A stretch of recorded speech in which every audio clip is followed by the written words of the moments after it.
What is currently happening, programs? Welcome to the Grid VR, where I'll be bringing you this week's news in virtual reality. It's Friday the 19th of January 2018, and all I can say this week is CES is getting us hard. We've got the Vive Pro making things finer, the Oculus Go going to China, Sansar going 80s designer, Unreal, Aechs' basement, No One Lives Forever, and much more. Today I'm going to cover off the main events to keep you in the loop. So stay locked, enjoy, and welcome to the Grid VR.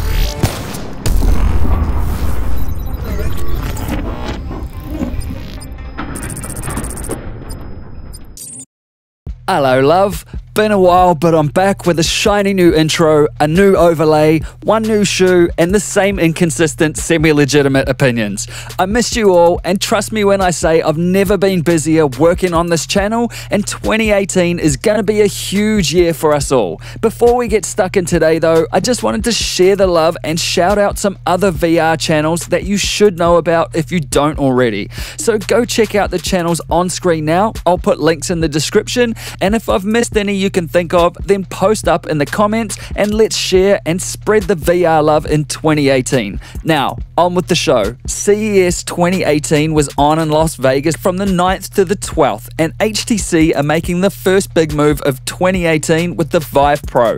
This will be an update to the Vive, like a 1.5 Vive, and will include dual OLED screens with 1440 by 1600 per eye or 3K total image resolution, which is a 78% increase in resolution over the current Vive headset. The screens come in at 615 ppi, which is a 37% increase in pixels per inch than the current Gen 1 Vive, and a 33% increase over the Rift, so text will be more legible and details more refined. Integrated 3D audio is supplied courtesy of a built-in amp and headphones that flip like doors on a DeLorean, which will also have buttons for audio volume and muting the two built-in mics, one of which is likely used for noise cancellation. Two front-facing cameras are there, which would be ideal for stereo pass-through, as opposed to the severely underutilized single cam on the current Vive. The unit will also include a new head strap, which improves weight distribution, cable management, and will have a sizing dial to improve fitting and adjustment. Other things to note are while the unit will use the same Fresnel lenses as the OG Vive, it will launch with updated One controllers and will be compatible with current Vive games, base stations, and Steam's VR Tracking 1.0, as well as the updated Tracking 2.0 systems that allow a 10 by 10 meter tracking area.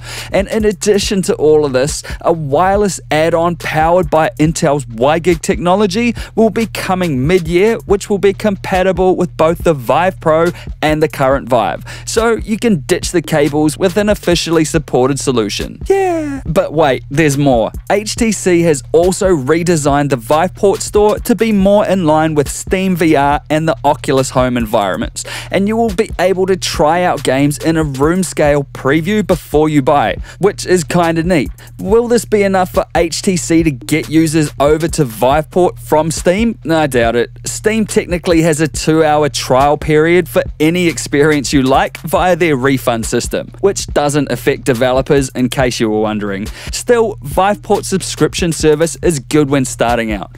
So what are we looking at here? Well, essentially it's a Vive with a deluxe audio strap included and a bump in resolution to put it on par with Samsung's Odyssey HMD, which I covered in this episode of The Grid on the 7th of October last year. The Vive Pro will be sold by itself initially, then later ship in a bundle with base stations, 2.0 of course, and the updated One controllers. Pricing is unconfirmed as yet, and this begs the question, will this be a worthwhile upgrade or just a noticeable one? The problem HTC face is they can't take a loss on the hardware and then make up the deficit with software like Oculus and Valve do, because their Viveport store just isn't big enough. So I'm not expecting this to be cheap or even competitively priced, which might not be a problem if it was being released with Valve's Knuckles controllers, which it's not. Hopefully though, the current Vive will take a dip in price as a result, as this unit sells to pro end users with a bit of spare cash who want to take advantage of the updated specs. With sharper text, sharper details in VR, and a more comfortable experience, this all certainly adds up to an increased sense of presence, and that is where the true charm of VR lies. However you slice it, this is an upgrade to VR in general, and I've got to commend HTC for putting forward such a solid update. Moving on to standalone 3DOF, aka 3 Degrees of Freedom headsets, Hugo Barra, the VP of VR at Facebook, got on stage at Qualcomm's press conference at CES to announce that Oculus have been working with Xiaomi, Hugo's former employer, to bring the Oculus Go to the masses. Xiaomi is China's largest and the world's 5th largest smartphone manufacturer. They make a whole lot of other shit too, but with this partnership, a Chinese release of the Oculus Go, called the Xiaomi Mi, is incoming, and there is one major and very stark difference between the two headsets that you may have noticed, and that is that the Go is on the right hand side of your screen and the Mi is on the left hand side. Crazy shit, I know. There will be over 1,000 games, apps and experiences on release, and with the Go being compatible with most Gear VR apps, it will already have a head start on the software side of things. Both units will be powered by a Qualcomm Snapdragon 821 system on a chip and sport 2K resolution, fast switch LCD screens, next-gen lenses, built-in audio, 3DOF tracking, and a price tag of $200 for the base version, and I can't wait to kick my mum's ass at virtual backgammon from the other side of the Pacific Ocean. Hi mum, also churning out 3DOF HMDs, Huawei, or Huawei, as we say in NZ, is releasing their hybrid device called the VR2. The VR2 connects to a phone, tablet, or PC via USB-C to access content, has a 3K resolution, which is 1600 by 1440 per eye, a 90Hz refresh rate, fast switch LCD displays, and has access to over 20,000 hours of content courtesy of the Huawei video app. What sets this apart is the exclusive partnership with IMAX and DTS to bring IMAX-based experiences directly to your face, with a slightly higher than usual resolution. And while this would have been cool a year ago, with the Oculus Go coming to town at a potentially cheaper price tag, I'd be surprised if this took hold in the Western market. And while there is no specific pricing as of yet, the VR2 sold in China works out to around 300 US.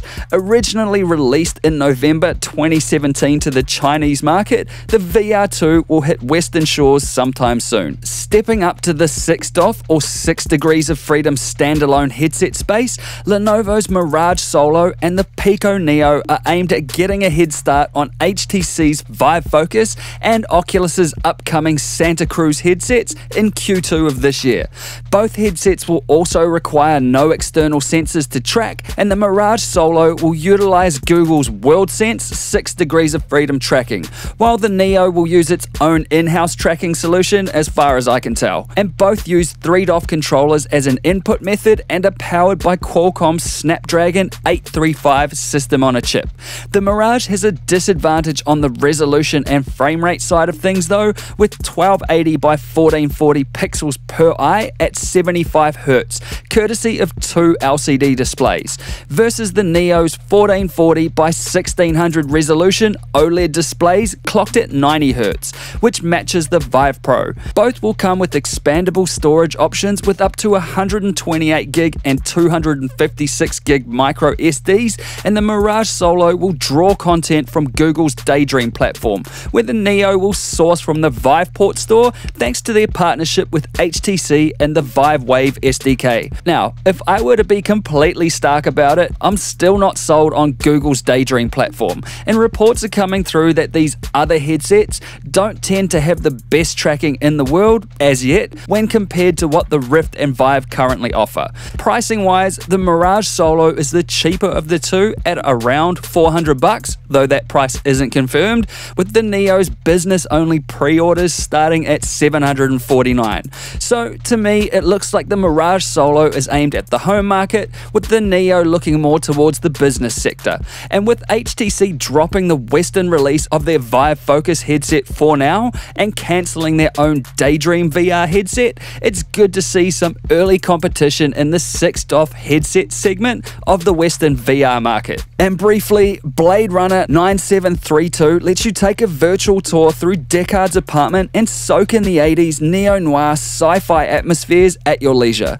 The developer of this experience actually published this on his website on Christmas Day as an early gift to everyone, and it's now free to download on Steam. Beautifully put together, and if you haven't tried it yet, there's a link in the description to the Steam page for this app. Also bordering on the Blade Runner universe is a futuristic environment with trademarks of the cyberpunk throwback called 2077. A program called Cerberus has created this in Sansar, which is the follow-up to the literal virtual realities of Second Life and is essentially a customizable VR social world. The environment I walked through was dead empty, aside from a random girl with a dude's voice playing hide and seek in the corner, who was no doubt going to win the game because I wasn't looking for her and there was no one else there. Ever walked into a nightclub way too early or got sucked in by a bouncer saying, "Oh yeah, it's fucking packed inside, mate." Then you walk in and it's just you and your mate? Yeah, that's what this is. Kinda cool though, and worth seeing as it's free. Check the link in the description, hit the visit button, and install Sansar for free if you haven't already done so. Just a heads up, the game isn't stuck on the loading screen, it just takes that long. Expect 10 to 15 minute load times at a minimum. Also, while you've got Sansar installed, pop into Aechs' basement from Ready Player One. This is an official experience from Warner Brothers Entertainment and Sansar Studios to support the upcoming Steven Spielberg movie adaptation of Ernest Cline's virtual reality classic. This one is a must-see in my opinion, and is a shining example of what VR experiences should be when supporting big budget movies. Highly recommended, as it's absolutely stunning and is definitely going straight to the pool room. Stop copying me, Daz. Again, check the link in the description below, hit the visit button, and gaze upon pop culture majesty before the Ready Player One movie hits cinemas on March the 30th. A program called Luke Ross has posted a self-made mod of No One Lives Forever 2, A Spy in Harm's Way. The first-person shooter was originally released back in 2002 to critical acclaim, and it is set in the 60s amidst the height of the Cold War. You play as Unity agent Kate Archer, who is tasked with sneaking and shooting her way through the worldwide crime syndicate HARM. This mod is for Rift users only though at this stage, and touch controllers aren't supported, but the Xbox controller or a mouse and keyboard will get you around, and for a free fan-made mod, it's absolutely worth checking out. To get this running, check the description below for the download links and instructions. Unreal Gold, which came out swinging way back in '98, now has a VR mod released by this user for free. The mod has no gameplay and so will really appeal more to programs with fond memories of the game, but you can walk around the Vortex Rikers level of the game in VR while soaking in the updated graphics courtesy of the Unreal 4 engine. To get this running, just check the link in the description, click the download now button, extract the folder, and run this start in VR file here to get booted into the realm of Unreal. Remember the KFC escape room demo I mentioned in the Grid episode back on the 27th of August last year? Yeah, well, it's free for Rift users on the Oculus store right now, and it's different. Escape from the menacing Colonel by cooking your way to finger-licking good freedom in KFC the hard way. An awesome little product promotion concept and some great sideways entertainment. Link is in the description, enter if you dare. Also, Google's virtual reality music soundbox, Soundstage, has been made free to all via the developer's GitHub page. To get it working, click the link in the description, download and extract the zip file, and run the main main.exe, which is located in the bin folder. A program called Jay Evans has hand-built a futuristic motorbike entirely in Oculus's medium, and there is a link in the description to where you can check out this amazing work. The legends over at Valve have updated Steam VR to work with Oculus Dash and fixed issues with Matsman's open input emulator, which lets users remap their controllers how they see fit in VR. And SenseGlove have shown off their haptic feedback solution at CES, which will now make VR porn a risky business in a freak lightning storm. And finally, the channel hit 10,000 subscribers and coasted past 1 million views in December last year, so thank you all so much for making that happen. This year is going to be big with some really cool perks in the coming months, and as of March, my full-time job will be reduced to part-time solely so I can bring you all the reviews, tutorials, and game clips that I just didn't have time to do in 2017. So stay locked in 2018 and check my shiny new end screen, bruh. And that's this week on the Grid VR. If you have more you would like to add, then hit me up in the comments below and let's discuss. And if you like this video, then crush that like button, hit the EXO logo to subscribe if you wanna, and I'll see you in the next one. Peace!